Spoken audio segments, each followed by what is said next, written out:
মুমিনের প্রতিযোগিতা ভালো কাজে। মানুষের জীবনের প্রকৃত সার্থকতা নিহিত থাকে তার কর্মে। ভালো কাজ শুধু ব্যক্তির উন্নতি সাধন করে না, বরং সমাজকেও আলোকিত করে। আজকের প্রতিযোগিতামূলক পৃথিবীতে অনেকেই স্বার্থপরতার পথে হাঁটে, কিন্তু যারা মানবতার কল্যাণে নিজেকে নিবেদিত করে, তারাই সত্যিকার অর্থে অগ্রগামী। তাই প্রতিটি মানুষের উচিত সংকীর্ণতা ও দ্বিধা দূর করে নেয়, সততা ও মানবিকতার পথে এগিয়ে যাওয়া। কেননা আমরা কেউই জানি না কখন, কোথায় ও কিভাবে আমাদের মৃত্যু হবে। যেমন আল্লাহ তাআলা বলেন, যখন তাদের নির্ধারিত মৃত্যুর সময় উপস্থিত হয় তখন তারা আর এক মুহূর্ত বিলম্ব করতে পারে না এবং এর চেয়ে একটু এগিয়েও আসতে পারে না। সূরা ইউনুস আয়াত ৪৯।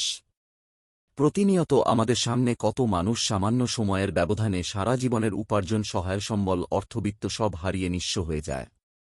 চোখের পলকে আকস্মিক দুর্ঘটনায় হাত পা হারিয়ে ফেলে। কিন্তু তখন আর তার ভালো কাজ করার ইচ্ছা থাকলেও সেটা সম্ভব হয়ে ওঠে না। তাই সময় থাকতেই ভালো কাজে অগ্রগামী হওয়া জরুরি। আবু হুরায়রা রাদিয়াল্লাহু আনহু থেকে বর্ণিত, মহানবী সাল্লাল্লাহু আলাইহি ওয়াসাল্লাম বলেছেন, ৭টি বিষয়ের পূর্বে তোমরা দ্রুত ভালো কাজে অগ্রগামী হও। তোমরা কি এমন দারিদ্র্যের অপেক্ষা করছ, যা তোমাদের সবকিছু ভুলিয়ে দেবে? না ওই ঐশ্বর্যের, যা তোমাদের দর্পিত বানিয়ে ছাড়বে। নাকি এমন রোগের, যার আঘাতে তোমরা জরাজীর্ণ হয়ে পড়বে? না সেই বার্ধক্যের, যা তোমাদের অথর্ব করে ছাড়বে? নাকি মৃত্যুর, যা আকস্মিক এসে পড়বে? নাকি দাজ্জালের অনুপস্থিত যা কিছুর জন্যে অপেক্ষা করা হচ্ছে, সে হচ্ছে শেষবের মধ্যে সবচেয়ে নিকৃষ্ট? না কিয়ামতের অপেক্ষা করছ, যে কিয়ামত কিনা সর্বাপেক্ষা বিভীষিকাময় ও সর্বাপেক্ষা তিক্ত? তিরমিজি হাদিস নং ২৩০৬। তাই আমাদেরকে আজকের দান আজকেই করতে হবে। আজকের ভালো কাজ আজকেই করতে হবে। আগামীকালের অপেক্ষায় রেখে দেওয়া যাবে না কিছুই। আল্লাহ তাআলার ইরশাদ, তোমরা তোমাদের প্রভুর পক্ষ থেকে ক্ষমা এবং এমন জান্নাতের দিকে দ্রুত ধাবিত হও, যার প্রশস্ততা হবে আকাশসমূহ ও জমিন সম। তা মুত্তাকিদের জন্যে প্রস্তুত করা হয়েছে। সূরা আলে ইমরান আয়াত ১৩৩। আরেক আয়াতে আল্লাহ তাআলা বলেছেন, তোমরা কল্যাণকর কাজে প্রতিযোগিতা করো। সূরা বাকারা আয়াত ১৪৮। মহানবী সাল্লাল্লাহু আলাইহি ওয়াসাল্লাম আমাদের শিখিয়েছেন, যখন যে অবস্থাতেই থাকো, ভালো কাজ করতে থাকো। ভালো কাজের জন্যে নিজের অবস্থা পরিবর্তনের অপেক্ষায় থাকা মূলত শয়তানের ঢাকা। এ অপেক্ষায় যারা থাকে, নেক কাজের সুযোগ তাদের আর হয়ে ওঠে না। যারা মূলত ভাবে আর কিছুদিন পরই ভালো কাজ শুরু করব, আসলে তারা মানুষের একটি স্বভাবজাত চাহিদার কথা ভুলে যান। মহানবী সাল্লাল্লাহু আলাইহি ওয়াসাল্লাম বলেন, আদম সন্তানের যদি ২ উপত্যকা ভর্তি সম্পদ থাকে, তাহলে সে তৃতীয় আরেকটি তালাশ করবে। আদম সন্তানের পেট তো কবরের মাটি ছাড়া আর কিছুই ভরিয়ে দিতে পারবে না। সহিহ বুখারী হাদিস নং ৬৪৩৬। তাই অঢেল টাকা পয়সা উপার্জন করার পর আল্লাহ তাআলার বন্দেগীতে মনোনিবেশ করার যে প্রতীক্ষা, তা শুধুই শয়তানের ঢাকা।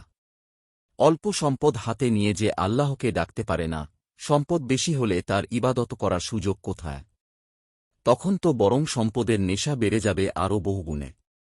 তাই কমবেশি সম্পদ এখনই ভালো কাজে মনোনিবেশ করা জরুরি। অনেকে সামর্থ্য থাকা সত্ত্বেও যৌবনে হজ করে না, পাছে আবার হজের পর গোনাহ হয়ে যায় কিনা। তাই হজ করার জন্যে তারা বার্ধক্যকেই বেছে নেয়, যেন তখন একনাগাড়ে শুধু আল্লাহর ইবাদত করা যায়। তাদের উদ্দেশ্যে মহানবী সাল্লাল্লাহু আলাইহি ওয়াসাল্লাম বলেছেন, কিয়ামতের দিন যখন আল্লাহ তাআলার আরশের ছায়া ব্যতীত অন্য কোনো ছায়া থাকবে না, তখন ৭ প্রকারের মানুষ সেই আরশের ছায়ায় স্থান পাবে। তাদের একজন হল এমন যুবক, যে তার প্রভুর ইবাদতে বেড়ে উঠেছে। সহিহ বুখারী হাদিস নং ৬৬০।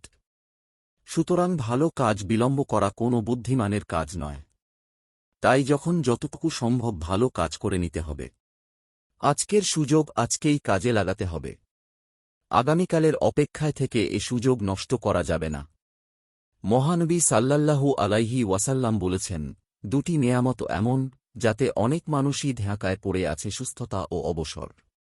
সহিহ বুখারী হাদিস নং ৬৪১২। অতএব দ্রুত ভালো কাজে অগ্রগামী হওয়া একজন মানুষের পরিচয়। এটি সমাজে ইতিবাচক পরিবর্তন আনে এবং অন্যদেরও সৎ পথে চলতে অনুপ্রাণিত করে। আমাদের ছোট ছোট ভালো কাজই একদিন বড় পরিবর্তনের সূচনা করতে পারে। তাই আসুন আমরা সবাই নিজ নিজ অবস্থান থেকে ভালো কাজে এগিয়ে এসে একটি সুন্দর ও মানবিক সমাজ গড়ে তুলি। নিয়মিত ইসলামিক এবং স্বাস্থ্য বিষয়ক ভিডিও পেতে লাইক, কমেন্ট, ফলো এবং চ্যানেলটি সাবস্ক্রাইব করে পাশে থাকবেন। মহান আল্লাহ আপনাকে উত্তম যা দান করুক। আমিন।